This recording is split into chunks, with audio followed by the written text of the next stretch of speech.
Bom dia. Vamos dar início ao curso de Contabilidade Básica dentro do Programa de Educação Fiscal promovido pela Secretaria da Receita Federal. Por que o curso de Contabilidade Básica dentro desse Programa de Educação Fiscal? Existem vários tributos federais que usam a contabilidade como base de cálculo do imposto. Além disso, do ponto de vista gerencial, para as pequenas, médias e grandes empresas, a contabilidade é um instrumento de primeira grandeza, que permite a evolução das empresas e a geração de riquezas individuais e também para o país. As pessoas físicas imaginam que a contabilidade não lhes interessa. No entanto, quando nós fazemos a nossa declaração pessoa física todos os anos para apresentá-la à Receita Federal, nós estamos fazendo um resumo da nossa contabilidade anual. E, através da nossa declaração, a Receita Federal pode acompanhar a evolução patrimonial que nós tivemos durante o ano.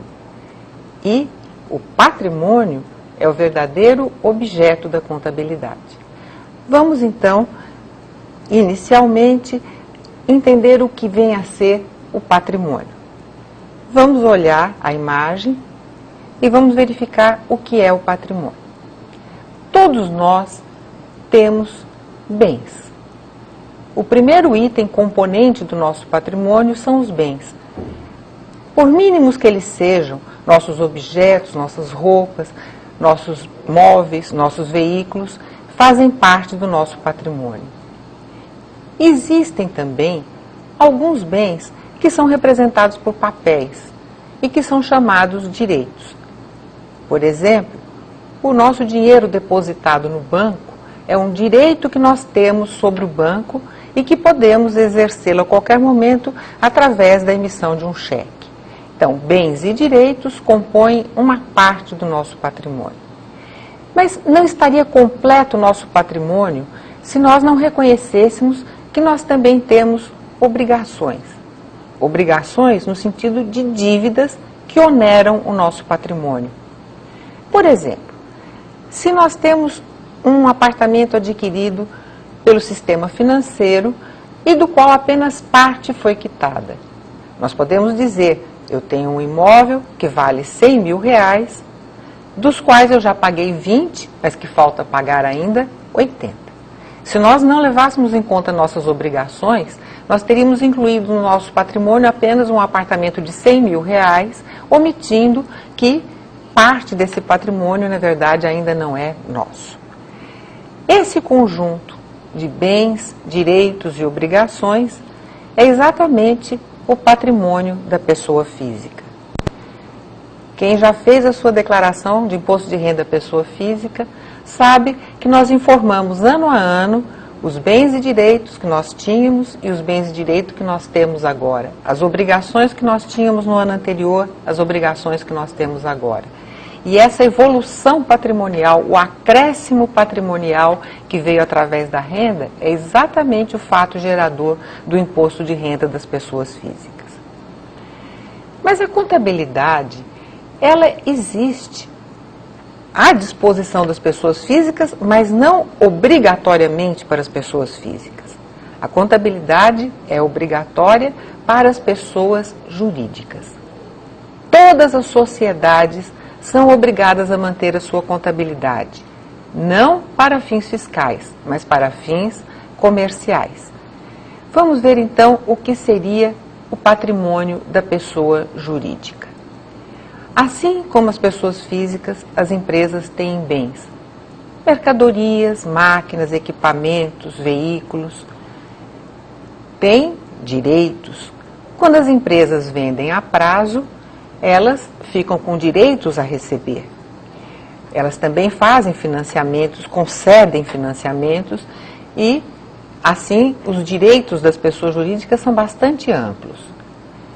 Com certeza absoluta, as pessoas jurídicas têm obrigações com terceiros.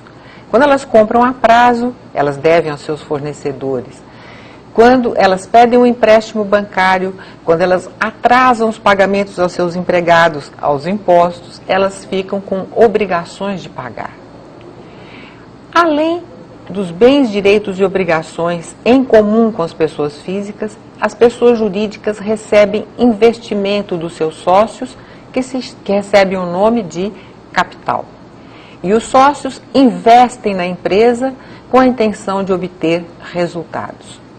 Então, os bens e direitos de um lado, as obrigações que a empresa assume, o investimento dos sócios e os resultados formam o patrimônio da pessoa jurídica. O patrimônio da pessoa jurídica é o objeto do estudo que faremos a seguir.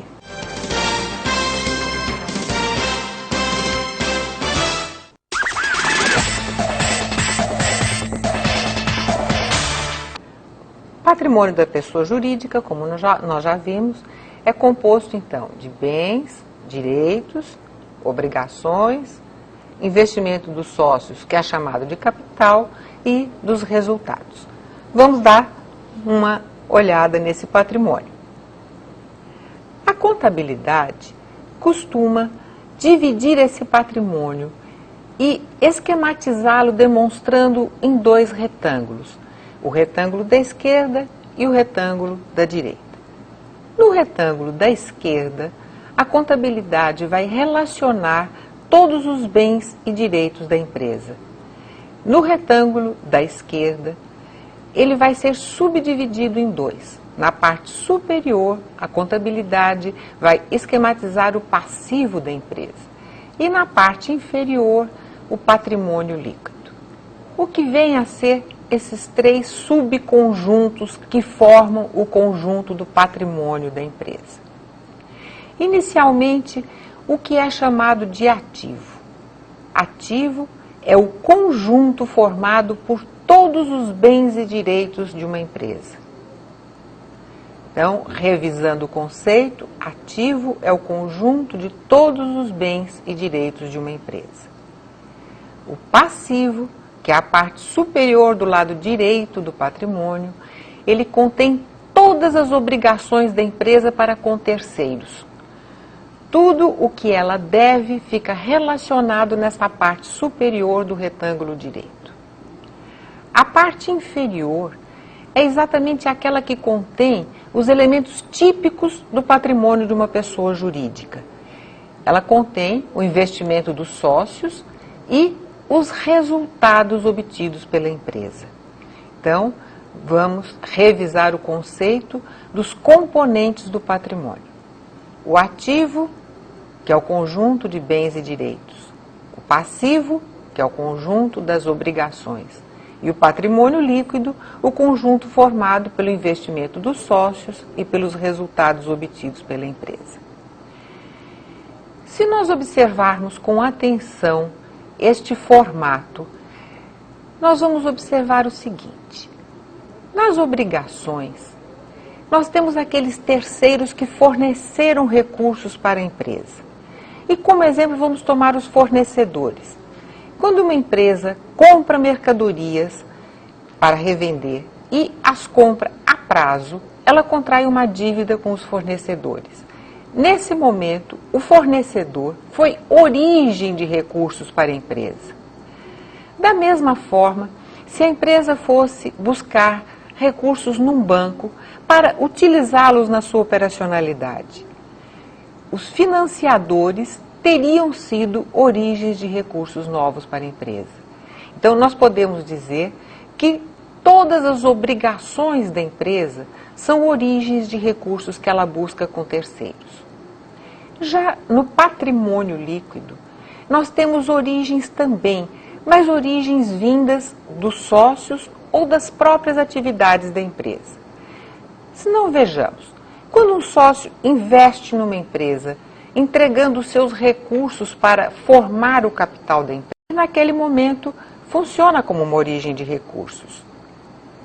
E, ao longo do funcionamento de uma empresa, quando ela obtém os seus resultados, por exemplo, através da venda de um produto, ela compra um produto por um preço X e o revende por um preço pouco maior do que aquele X. Naquele momento, ela obteve o seu primeiro resultado, que é um lucro, e que foi uma origem de recursos novos. Então, nós poderíamos resumir dizendo que todo o lado direito do balanço contém as origens de recursos. Por outro lado, o que faz a empresa com todos esses recursos que ela obtém? Ela aplica esses recursos em bens e direitos. Portanto, o lado esquerdo do patrimônio é formado pelas aplicações. Tudo que a empresa busca nas origens, ela aplica em bens e direitos. Então, existe uma igualdade entre as origens e aplicações. E, estendendo o conceito, existe uma igualdade entre o ativo e o somatório do passivo com o patrimônio líquido. Concluindo, o patrimônio da empresa é formado pelo ativo, passivo e patrimônio líquido. Em seguida, voltaremos com a terceira parte da nossa aula de hoje.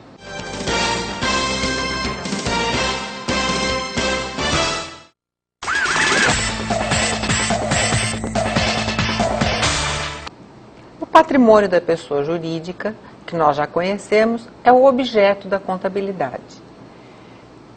O patrimônio está em constante modificação, tanto qualitativa quanto quantitativa. E é a função da contabilidade acompanhar e controlar essas alterações. A demonstração do patrimônio a qualquer momento é feita dessa forma esquematizada nos dois retângulos, como nós mostramos. E como existe uma igualdade entre esses dois retângulos, essa demonstração se chama balanço patrimonial, como se fossem dois pratos de uma balança em permanente equilíbrio. Vamos observar. O ativo do lado esquerdo, o passivo e o patrimônio líquido do lado direito. Existindo uma igualdade entre as origens e aplicações, existe uma igualdade entre os dois retângulos. E nós vamos denominar essa demonstração de balanço patrimonial. Esse gráfico nos permite chegar à equação fundamental da contabilidade, que é a igualdade existente entre o ativo e o somatório do passivo com o patrimônio líquido. Então, a qualquer tempo, esta equação matemática tem que ser verdadeira. O total do ativo tem que ser igual ao total do passivo mais o patrimônio líquido.